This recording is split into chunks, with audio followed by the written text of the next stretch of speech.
भारतीय कृषि के अंतर्गत नेक्स्ट जो फसल है वो अपन देखते हैं बाजरा।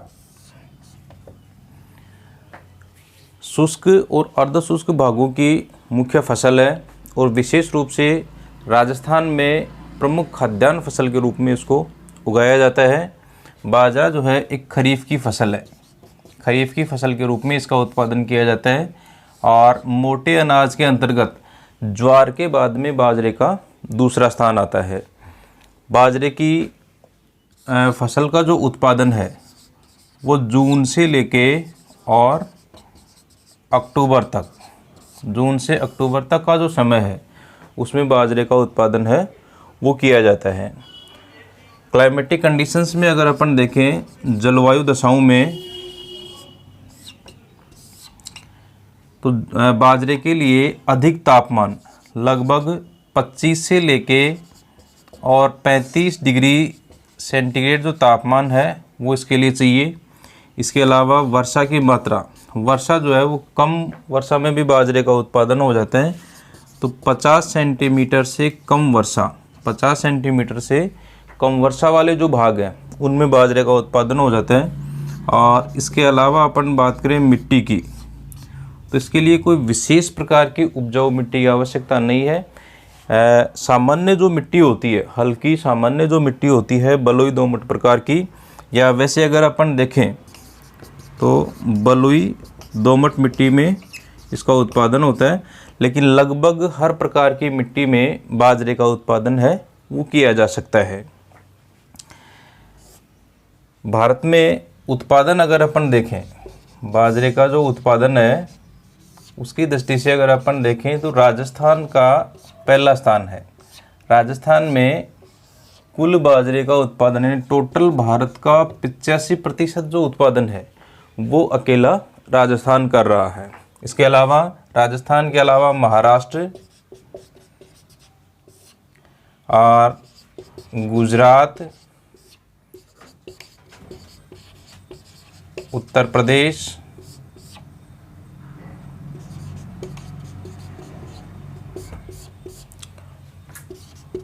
और पंजाब, कर्नाटक और मध्य प्रदेश, इन राज्यों में बाजरे का उत्पादन है वो किया जाता है। उत्पादन में सबसे ज़्यादा उत्पादन हो रहा है राजस्थान में, लगभग 85% उत्पादन वो अकेला राजस्थान कर रहा है। और इसके अलावा महाराष्ट्र, गुजरात, उत्तर प्रदेश, पंजाब, कर्नाटक और मध्य प्रदेश, इन राज्यों में बाजरे का जो उत्पादन है वो किया जाता है। इस प्रकार से राजस्थान में अगर अपन देखें तो राजस्थान में जो बाजरे का उत्पादन है उसके अंतर्गत बाड़मेर, जैसलमेर और जोधपुर, बीकानेर, जालौर, गंगानगर, सीकर, झुंझुनू, जयपुर और अलवर, इन राज्यों में, इन जिलों में जो है वो बाजरे का उत्पादन है वो ज़्यादा मात्रा में होता है। संक्षेप में अगर अपन देखें तो बाजरा खरीफ की फसल है, जून से लेके अक्टूबर, यानी कहने का मतलब जो मानसून आधारित, वर्षा पर आधारित फसल है और जून से लेके अक्टूबर तक ये फसल ली जाती है। कैलोरी, ऊर्जा या आयरन की दृष्टि से काफ़ी महत्वपूर्ण फसल है और पश्चिमी राजस्थान का मुख्य भोज्य पदार्थ है वो है, जिसके कारण से इस बाजरे को जो है गरीब की रोटी, इसको गरीब की रोटी के नाम से भी इसको जाना जाता है। क्लाइमेटिक कंडीशंस अगर अपन देखें तो इसके लिए टेम्परेचर अधिक तापमान से 25 से 35 डिग्री सेल्सियस तापमान की आवश्यकता होती है। वर्षा जो है वो इसके लिए कम वर्षा में भी आसानी से बाजरे का उत्पादन किया जा सकता है। मुख्य रूप से शुष्क और अर्ध शुष्क भाग हैं उनमें बाजरे का उत्पादन है वो किया जाता है। तो 50 सेंटीमीटर से कम वर्षा में बाजरे का उत्पादन हो जाता है। मिट्टी लगभग सभी प्रकार की मिट्टी, लेकिन जहाँ उत्पादन हो रहा है वहाँ अगर अपन देखें तो सामान्य बलुई दोमट मिट्टी ये यहाँ पे पाई जाती है जहाँ बाजरे का उत्पादन हो रहा है। बाकी वैसे हर प्रकार की जो मिट्टी है उसमें बाजरे का उत्पादन है वो लिया जा सकता है। उत्पादन की दृष्टि से अपन देखें तो सर्वाधिक जो उत्पादन है वो हो रहा है राजस्थान में, यानी अकेला राजस्थान जो है वो 85% बाजरे का उत्पादन करके पूरे भारत में प्रथम स्थान पे है। इसके अलावा महाराष्ट्र, गुजरात, उत्तर प्रदेश, पंजाब, कर्नाटक, मध्य प्रदेश और आंध्र प्रदेश, यहाँ पे बाजरे का उत्पादन है वो किया जाता है। इसके अलावा राजस्थान में अगर अपन देखें तो राजस्थान में बाड़मेर, जैसलमेर, जोधपुर, बीकानेर, जालौर, गंगानगर, सीकर, झुंझुनू, जयपुर और अलवर, यहाँ पे बाजरे का उत्पादन है वो किया जाता है। विश्व के संदर्भ में अगर अपन देखें तो बाजरा उत्पादन में भारत का प्रथम स्थान है। सभी देशों में बाजरा उत्पादन में प्रथम स्थान है। वर्तमान में बाजरे का उपयोग जैसे मुख्य खाद्यान्न के रूप में तो किया ही जाता है, इसके अलावा माल्ट उद्योग में भी किया जाने लगा है, यानी अल्कोहल वगैरह जो है वो भी बाजरे से बनाई जाने लगी है। नेक्स्ट इसके अंतर्गत है दलहन फसलें। दलहन फसलें भारत में दालों का काफ़ी महत्व है क्योंकि प्रोटीन का मुख्य स्रोत है। शाकाहारी जो जनसंख्या है उसमें प्रोटीन के मुख्य स्रोत के रूप में होते हैं। वैसे प्रोटीन का जो भरपूर स्रोत है उसके अंतर्गत मांस, मछली और अंडा आता है, लेकिन भारत में शाकाहारी जनसंख्या ज़्यादा होने के कारण से दालों का काफ़ी महत्व है। इसके अलावा जो भूमि की उर्वरता बढ़ाने के लिए, उर्वरता में वृद्धि के लिए भी दलहन फसलों का प्रयोग है वो किया जाता है, यानी फसल चक्रण जो है वो किसानों के द्वारा अपनाया जाता है। तो भूमि में प्राकृतिक रूप से नाइट्रोजन की मात्रा बढ़े या प्राकृतिक रूप से नाइट्रोजन है वो बनी रहे, इसके लिए दलहन फसलों का उपयोग किया जाता है और इसमें कम से कम एकांतर रूप में एक दलहन फसल है वो बोई जाती है। इसका मूल कारण ये है कि दलहन जो फसलें होती हैं उनकी जड़ों में राइजोबियम जीवाणु पाया जाता है। जड़ों में जो गांठें सी गांठें होती हैं उनमें राइजोबियम जीवाणु पाया जाता है और वो जो जीवाणु है वायुमंडल की स्वतंत्र नाइट्रोजन को जो है वो नाइट्रेट में परिवर्तित कर देता है, जिसके कारण से भूमि में प्राकृतिक रूप से नाइट्रोजन की जो पूर्ति है वो होती रहती है और अपने को कृत्रिम तरीके से जो है नाइट्रोजन की आपूर्ति करने की आवश्यकता नहीं पड़ती है। तो ये भी एक कारण है कि दलहन फसलें हैं वो भारत में ज़्यादा मात्रा में बोई जाती हैं। दलहन के अंतर्गत अपन देखें तो रबी और खरीफ में अलग अलग दलहन फसलें बोई जाती हैं। खरीफ की जो प्रमुख दलहन फसलें हैं उसमें मूंग, मोठ,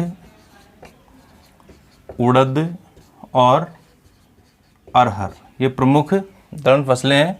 और रबी की जो फसलें हैं उसमें मटर, चना और उड़द ये प्रमुख दलहन फसलें हैं। टोटल जो भारत में दालों का उत्पादन होता है उसमें 1/3 भाग यानी टोटल दलहन का 1/3 भाग है वो चने के अंतर्गत है, यानी सर्वाधिक मात्रा में दलहन के अंतर्गत सर्वाधिक मात्रा में चना बोया जाता है, यानी 1/3 भाग है वो चने के अंतर्गत है। तो चने का अपन उत्पादन देखें तो चना जो है मुख्य दलहन फसल के अंतर्गत आ गया और इसका जो उत्पादन है वो पंजाब, हरियाणा,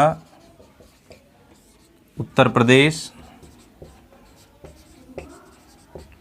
पश्चिमी बंगाल, आंध्र प्रदेश और महाराष्ट्र में यहाँ पे ज़्यादा उत्पादन जो है वो चने का किया जाता है।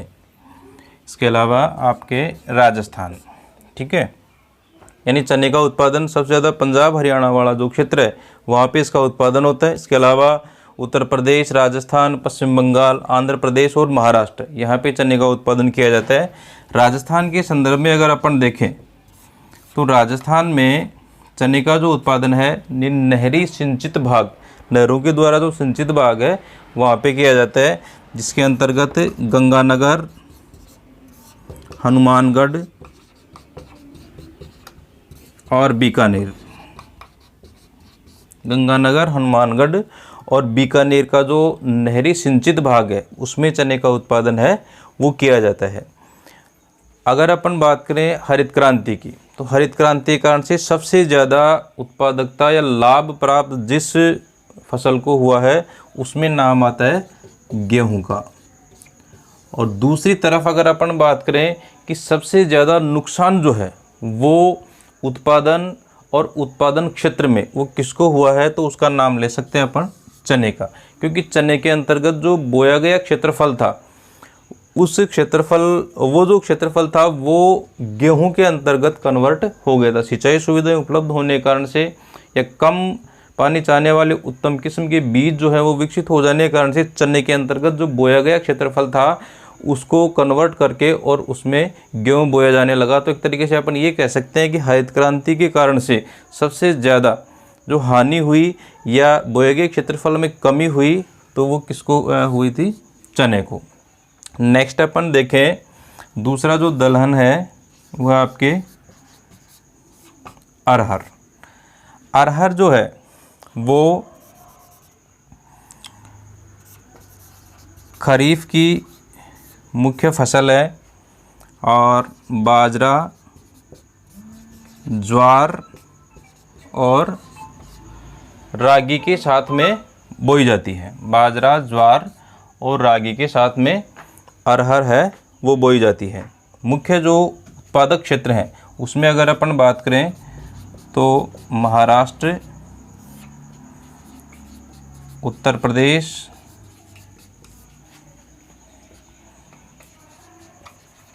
आंध्र प्रदेश, कर्नाटक और मध्य प्रदेश, इन क्षेत्रों में अरहर का उत्पादन है वो किया जाता है। नेक्स्ट अपन बात करते हैं दलहन फसलों के अंतर्गत मूंग। मूंग जो है वो ज्वार, बाजरा और कपास के साथ, ज्वार, बाजरा और कपास के साथ में बोया जाता है। और मूंग उत्पादन में राजस्थान का प्रथम स्थान है, यानी भारत में सबसे ज़्यादा जो मूंग उत्पादन है वो राजस्थान में किया जाता है। राजस्थान में जो उत्पादक क्षेत्र हैं उसमें अगर अपन बात करें तो अर्ध शुष्क जो भाग हैं, यानी लोनी बेसिन या अर्ध शुष्क मैदानी जो क्षेत्र है वहाँ पे इसका उत्पादन होता है। मुख्य जो उत्पादक क्षेत्र हैं उसमें नागौर, जोधपुर, पाली और जालौर, ये मुख्य उत्पादक क्षेत्र हैं जहाँ जो है मूंग का उत्पादन ज़्यादा मात्रा में किया जाता है। यानी अर्ध शुष्क जो मैदानी भाग है वहाँ पर मूंग का उत्पादन है वो ज़्यादा मात्रा में होता है। इसके अलावा अपन बात करें उड़द। उड़द जो है वो ज्वार, बाजरा और कपास के साथ में, ये भी ज्वार, बाजरा और कपास के साथ में बोया जाता है। इसके अलावा मुख्य जो उत्पादक क्षेत्र हैं वो एक तो हाड़ौती क्षेत्र और मेवाड़ क्षेत्र, यहाँ पे मूंग का इसका उड़द का जो उत्पादन है वो होता है हाड़ौती क्षेत्र में कोटा, बूंदी और झालावाड़, और मेवाड़ क्षेत्र में चित्तौड़, उदयपुर, भीलवाड़ा और इसके अलावा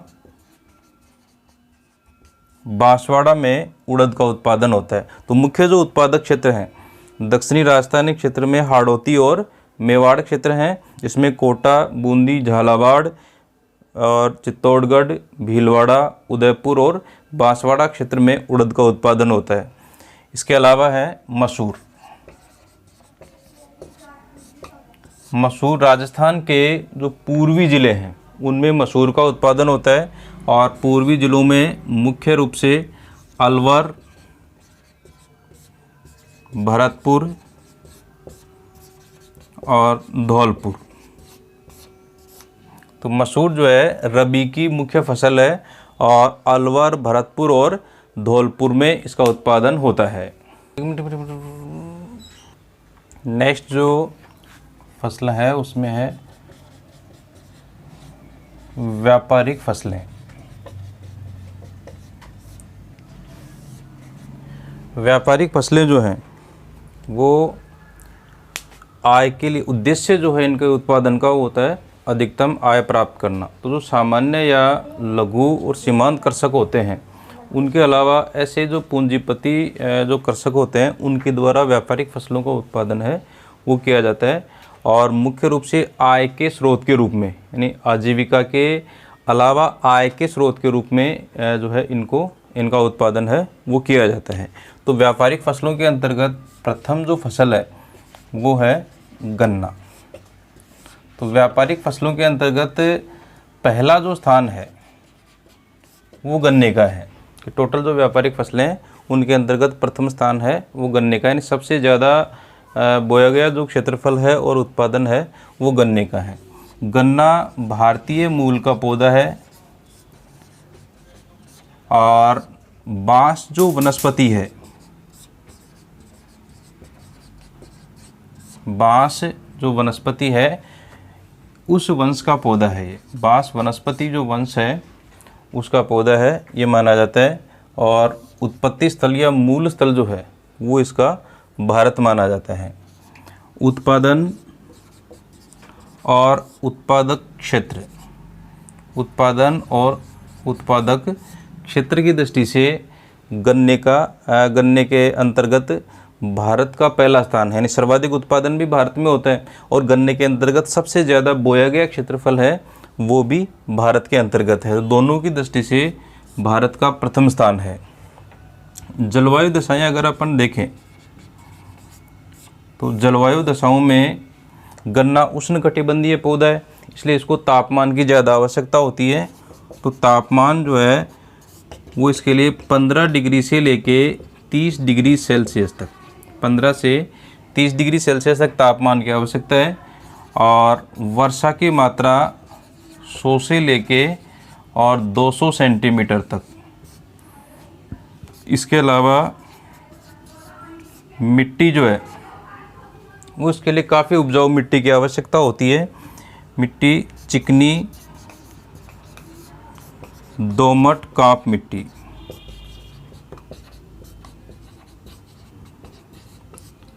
जो मुख्यतः नदी घाटियों के मैदानी भागों में या जो खादर प्रदेश या फिर जो डेल्टाई भाग होते हैं उनमें इस प्रकार की जो मिट्टी होती है एलुवियल या काप मिट्टी या कछारी जो मिट्टी है वो उसमें गन्ने का उत्पादन है वो सबसे ज़्यादा होता है। तो तापमान अधिक 15 से 30 डिग्री सेल्सियस और वर्षा की मात्रा काफ़ी ज़्यादा चाहिए इसको, 100 से 200 सेंटीमीटर वर्षा की मात्रा, और मिट्टी जो है वो चिकनी, दोमट, काप या कछारी मिट्टी है उसकी ज़रूरत होती है।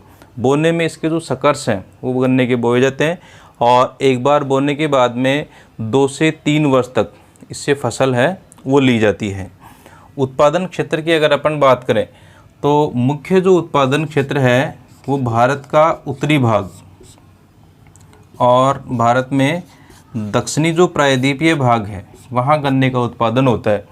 उत्पादन उत्तरी भाग में ज़्यादा हो रहा है। उत्पादन की दृष्टि से उत्तरी भाग जो है यानी जो गंगा का मैदानी क्षेत्र मुख्य रूप से वो मुख्य स्थान रखता है उत्पादन की दृष्टि से, और उत्पादकता की दृष्टि से या प्रति हेक्टेयर उत्पादन की दृष्टि से भारत का जो दक्षिणी भाग है वो मुख्य स्थान रखता है। यानी कहने का मतलब उत्पादन ज़्यादा उत्तरी भारत में हो रहा है, लेकिन उत्पादकता या प्रति हेक्टेयर उत्पादन है वो दक्षिणी भारत में ज़्यादा है, और उसका मूल कारण ये है कि यहाँ पर आर्द्र जलवायु है वो पाई जाती है, और आर्द्र जलवायु होने के कारण से दक्षिण भारत का जो गन्ना है उसमें मिठास ज़्यादा है।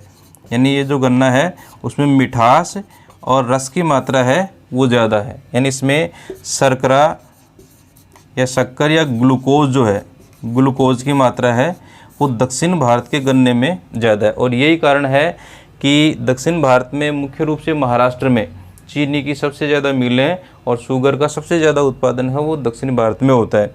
और गन्ने के अंतर्गत जो शोध संस्थान है, शोध संस्थान है वो भी दक्षिण भारत में कोयम्बटूर,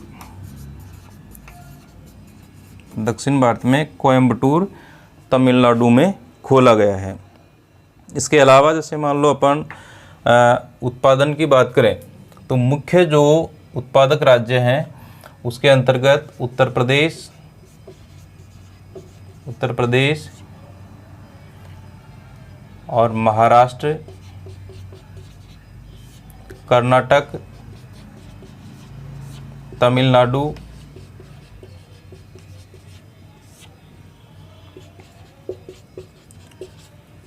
बिहार, पंजाब, आंध्र प्रदेश और गुजरात, ये प्रमुख क्षेत्र हैं जहाँ पर गन्ने का उत्पादन है वो किया जाता है। उत्तर प्रदेश, महाराष्ट्र, कर्नाटक, तमिलनाडु, बिहार, पंजाब और आंध्र प्रदेश और गुजरात। कुछ मात्रा में राजस्थान में भी गन्ने का उत्पादन किया जाता है, लेकिन गन्ना उत्पादन में भारत के संदर्भ में अगर अपन देखें तो राजस्थान का विशेष महत्व नहीं है। लेकिन राजस्थान में जो गन्ना उत्पादन किया जाता है उसके अंतर्गत गंगानगर, उदयपुर, चित्तौड़ और बूंदी, इन क्षेत्रों में गन्ने का उत्पादन है वो ज़्यादा मात्रा में होता है। गन्ने का जो उपयोग है वो मुख्यतः चीनी बनाने में, यानी कच्चे माल के रूप में चीनी उद्योग में गन्ने का उपयोग होता है। और चीनी, इसके अलावा गुड़ और खांड सारे उद्योग है, गुड़ बनाया जाता है। और इसके अलावा अल्कोहल या शराब निर्माण में, यानी जो भी देसी शराब होती है उसमें स्प्रिट अल्कोहल जो है वो गन्ने के द्वारा ही तैयार की जाती है। और राजस्थान में भी जो सरकारी क्षेत्र में या सार्वजनिक सेक्टर में जो देसी मदिरा का निर्माण है वो गंगानगर शुगर मिल्स लिमिटेड के द्वारा किया जा रहा है, जो कि सार्वजनिक क्षेत्र के अंतर्गत उद्योग है। इसके अलावा कांच जो उद्योग है उसमें भी गन्ने का जो शीरा, यानी चीनी बनाने के बाद में जो अवशिष्ट पदार्थ शीरे के रूप में बच जाता है उसका उपयोग भी कांच के उद्योग के लिए है वो किया जाता है कच्चे माल के रूप में। तो इस प्रकार से संक्षेप में अगर अपन देखें तो गन्ना जो है वो भारत में का पहला स्थान है गन्ना उत्पादन में, और भारतीय मूल का पौधा है, यानी उत्पत्ति स्थल है वो इसका भारत है। और बांस वनस्पति या जो वनस्पति वंश है उसका पौधा है ये, ठीक है। इसके अलावा उत्पादन की दृष्टि से भारत का पहला स्थान है, और उत्पादन क्षेत्र की दृष्टि से गन्ने के अंतर्गत भारत का प्रथम स्थान है। क्लाइमेटिक कंडीशंस अगर अपन देखें तो जलवायु तापमान 15 से 30 डिग्री सेल्सियस उष्णकटिबंधीय पौधा है, इसलिए ज़्यादा तापमान की आवश्यकता है। और वर्षा की मात्रा 100 से 200 सेंटीमीटर वर्षा भी इसको ज़्यादा चाहिए। और मिट्टी जो है वो अधिक उपजाऊ मिट्टी की आवश्यकता होती है, यानी नदियों के द्वारा बहाकर लाई गई चिकनी दोमट जो कांप मिट्टी या कछारी मिट्टी होती है वो गन्ना उत्पादन के लिए सर्वाधिक उपयुक्त होती है। गन्ने का जो है पौधा सकर्स के रूप में बोया जाता है, एक बार बोने के बाद में 2-3 वर्ष तक फसल देता रहता है। इसके अलावा उत्पादन की अपन बात करें तो उत्पादन जो है वो उत्तरी भाग में, यानी उत्तरी भाग या उत्तरी भारत में उत्पादन ज़्यादा होता है, लेकिन उत्पादकता जो है या प्रति हेक्टेयर जो उत्पादन है वो दक्षिणी भारत में ज़्यादा है। दक्षिण भारत का जो गन्ना है उसमें मिठास या रस की मात्रा ज़्यादा होती है, शर्करा या ग्लूकोज की मात्रा है वो ज़्यादा होती है। और उत्पादन क्षेत्रों की अगर अपन बात करें तो गन्ना उत्पादन में उत्तर प्रदेश का पहला स्थान है। इसके अलावा महाराष्ट्र, कर्नाटक, तमिलनाडु, बिहार, पंजाब, आंध्र प्रदेश और गुजरात, यहाँ पे गन्ने का उत्पादन होता है। राजस्थान में गन्ना उत्पादन होता है, लेकिन भारत के संदर्भ में ज़्यादा महत्व इसका नहीं है।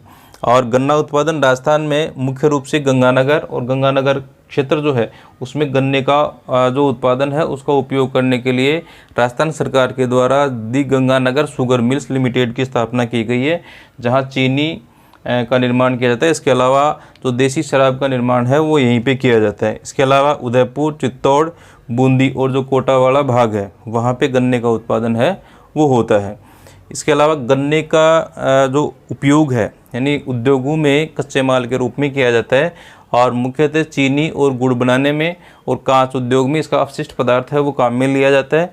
और इसका जो मुख्य उपयोग है वो अल्कोहल या स्पिरिट बनाने में भी किया जाता है। नेक्स्ट जो व्यापारिक फसल है उसके अंतर्गत है कपास। कपास ये भी खरीफ की फसल है और काफ़ी पुराने समय से परंपरागत रूप में कपास की जो कृषि है वो भारत में की जाती रही है।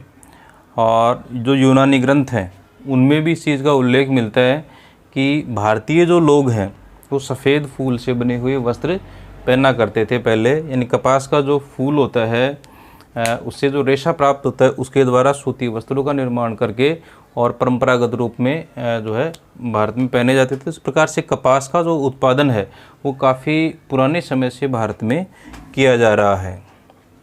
कपास के अंतर्गत अगर अपन देखें तो मुख्य रूप से जो जलवायु दशाएं हैं कपास के लिए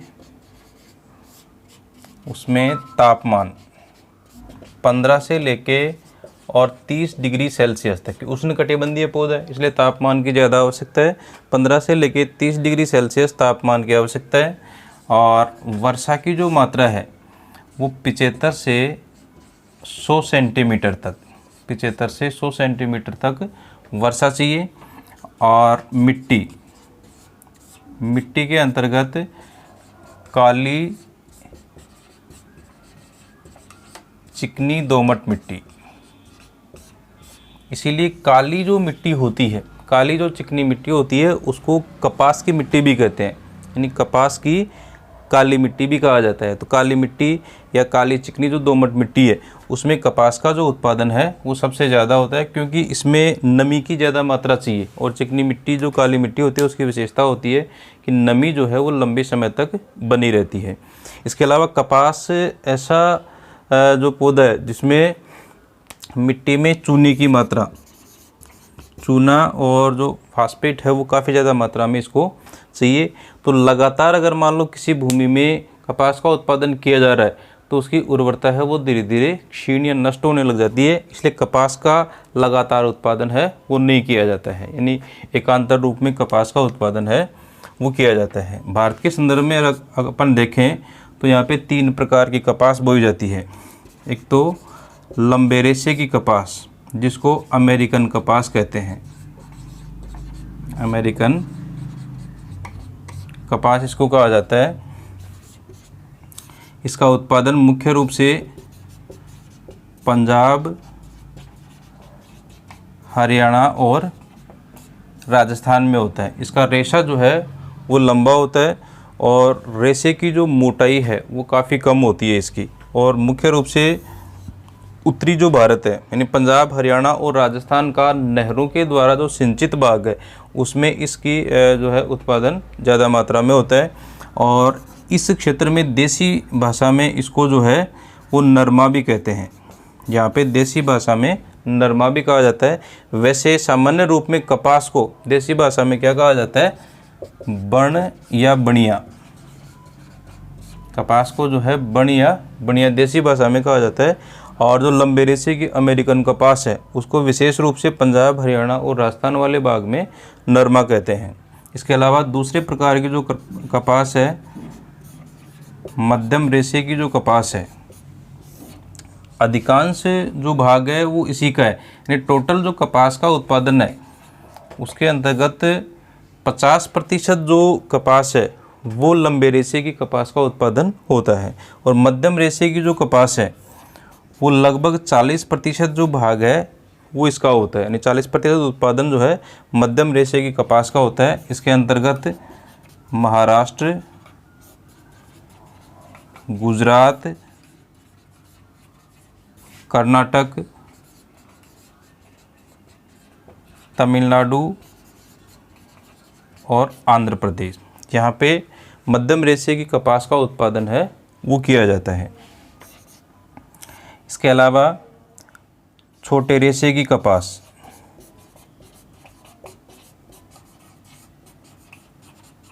छोटे रेशे की जो कपास है का 10% टोटल कपास में 10% उत्पादन है वो छोटे रेशे की कपास का होता है। ठीक है, तो लगभग जो है सभी क्षेत्रों में ये कपास है वो बोई जाती है। तो 3 प्रकार की कपास है, एक तो लंबे रेशे की, मध्यम रेशे की और छोटे रेशे की।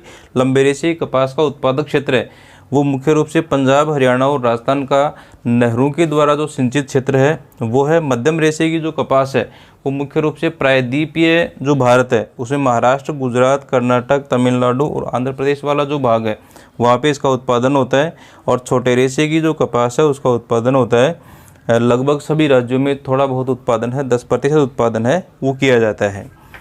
उत्पादन की दृष्टि से अपन देखें तो कपास उत्पादन में गुजरात का प्रथम स्थान है। गुजरात में सबसे ज़्यादा कपास का उत्पादन है वो किया जा रहा है। इसके अलावा आयात निर्यात अगर कपास का देखें तो कपास, भारत ऐसा देश है जो कपास का आयात भी करता है, यानी अच्छी क्वालिटी कपास है वो भारत के द्वारा आयात की जाती है। मुख्य रूप से अमेरिका, मिस्र और सूडान, ये जो देश हैं वहाँ से कपास का आयात है वो भारत के द्वारा किया जाता है। और जो घटिया किस्म की कपास है उसका निर्यात है वो भी भारत करता है। तो इस प्रकार से भारत जो है कपास का आयात और निर्यात दोनों जो है वो करता है। राजस्थान में अगर अपन देखें तो राजस्थान में कपास का जो उत्पादक क्षेत्र है उसके अंतर्गत गंगानगर, हनुमानगढ़,